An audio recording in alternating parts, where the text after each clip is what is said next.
भगवान गौतम बुद्ध के साथ घटी एक सच्ची घटना। उत्तरी भारत का एक शहर श्रावस्ती, वह शहर भगवान बुद्ध के लिए एक महान संसाधन केंद्र था। बहुत से लोग वहां ध्यान के लिए रुकते थे और धर्म पर व्याख्यान सुनते थे। इन व्याख्यानों को सुनने के बाद एक युवक रोज शाम को धार्मिक चर्चा के लिए आता था। यह क्रम वर्षों से चल रहा था। वे नियमित रूप से बुद्ध के प्रवचन सुनते थे, लेकिन उन्होंने इसे कभी अपने जीवन में नहीं उतारा। कुछ वर्षों के बाद एक बार यह युवक व्याख्यान के लिए सब लोगों से पहले आया। तब बुद्ध अकेले बैठे थे। फिर वह बुद्ध से मिला और बोला, गुरुवर्य, एक सवाल मुझे लगातार परेशान कर रहा है और मेरे मन में संदेह पैदा कर रहा है। तब भगवान बुद्ध बोले कि धर्म के मार्ग पर चलते हुए किसी भी प्रकार का संशय व्यर्थ है, उसे दूर करें। आपके पास क्या सवाल है? गुरुवर्य, मैं आपके व्याख्यान में कई वर्षों से आ रहा हूं।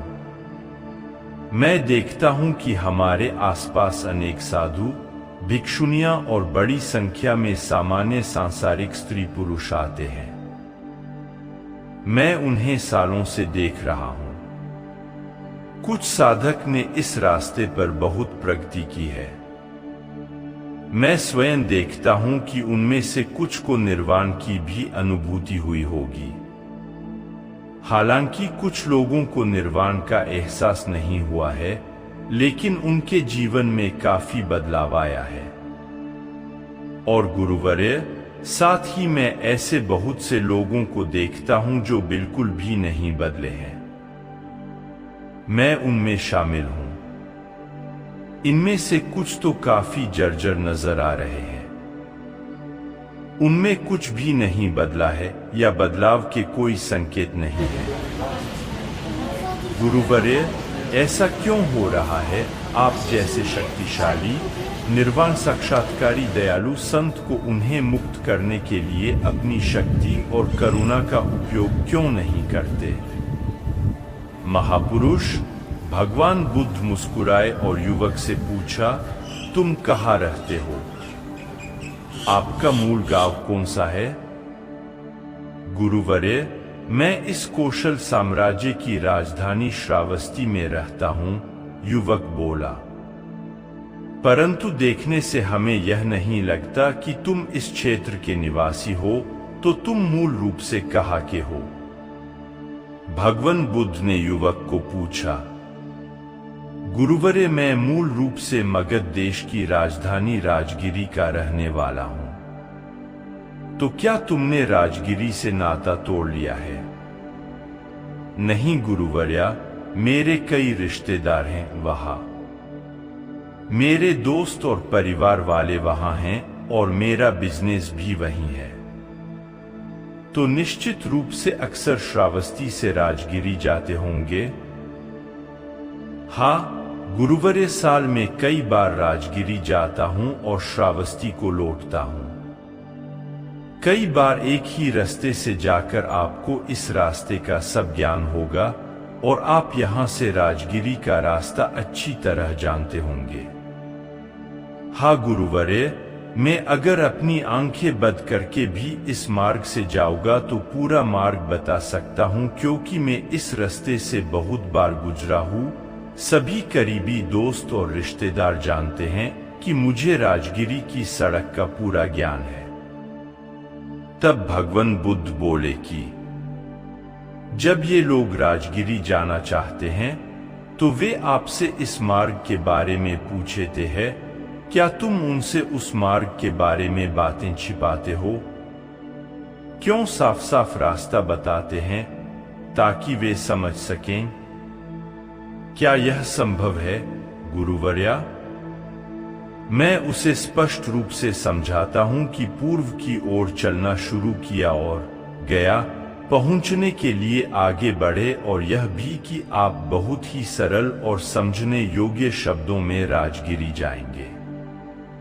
मैं उन्हें स्पष्ट और सरल तरीके से मुझे जो कुछ पता है वो सब सच बताता हूं। तो बताने के बाद सब लोग राजगिरी बहुत आसानी से पहुंचते होंगे, भगवान बुद्ध बोले। गुरुवर्य, कहना थोड़ा कठिन है। जो लोग आदि से अंत तक इस मार्ग का अनुसरण करते हैं, जैसा कि मैंने उन्हें बताया है, वे राजगिरी तक पहुंच सकते हैं। यही मैं आपको बताना चाहता हूं युवा सज्जन। मेरे पास बहुत से लोग आते हैं क्योंकि मैं यहां से निर्वाण को गया हूं। मैं मार्ग को भली भांति जानता हूं। मुझसे पूछा जाता है कि निर्वाण और मुक्ति तक पहुंचने का मार्ग क्या है, तो उनसे क्या छुपाना है। मैं उन्हें स्पष्ट रूप से कहता हूं, यही तरीका है। अगर कोई सिर्फ अपना सिर हिलाता है और कहता है बढ़िया, बहुत अच्छा, बहुत ही फायदेमंद तरीका, बहुत बढ़िया तरीका, लेकिन मैं उस पर एक कदम भी नहीं चलूंगा, इस पर चलने में परेशानी नहीं होगी, तो ऐसे लोग इस लक्ष्य को कैसे प्राप्त कर सकते हैं। मैं इस अंतिम लक्ष्य तक किसी को अपने कंधों पर नहीं ले जा सकता। कोई किसी को अपने कंधों पर उठाकर अंतिम लक्ष्य तक नहीं ले जा सकता। बड़े प्रेम और करुणा से कोई कह सकता है, हाँ यही मार्ग है और इस प्रकार मैं इस पथ पर चला, आप भी इस पथ पर चलिए। इसका पालन करें और आप निश्चित रूप से अंतिम लक्ष्य तक पहुंच जाएंगे।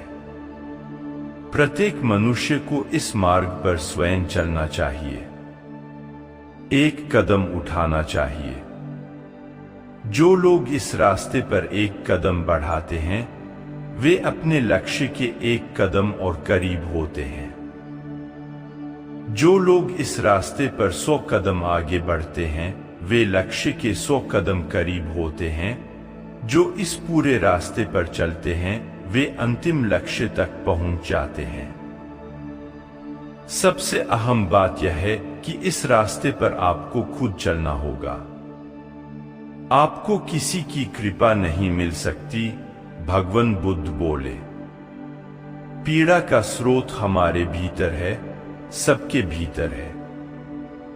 जब हमें अपने बारे में सच्चा ज्ञान हो जाता है, तो दुखों की समस्या का समाधान भी हमारी दृष्टि में आ जाता है। इसलिए सभी ऋषिमुनि हमें स्वयं को समझने की सलाह देते हैं। वास्तविकता यह है कि हमें अपने वास्तविक स्वरूप को समझने से शुरुआत करनी चाहिए, जिसके बिना हम कभी भी अपनी या दूसरों की समस्याओं का समाधान नहीं कर पाएंगे। लेकिन वास्तव में हम अपने बारे में कितना जानते हैं? हम में से प्रत्येक अपने स्वयं के महत्व, अपनी विशिष्टता के प्रति आश्वस्त है, लेकिन यह आत्मज्ञान सही है। आप वास्तव में अपने आप को बिल्कुल नहीं जानते हैं। भगवान बुद्ध ने अपनी प्रकृति का अध्ययन करके मानव अस्तित्व की खोज की। सभी पूर्वाभ्यासों को छोड़कर उन्होंने आत्मानुसंधान किया। अपने भीतर के सत्य को खोजो।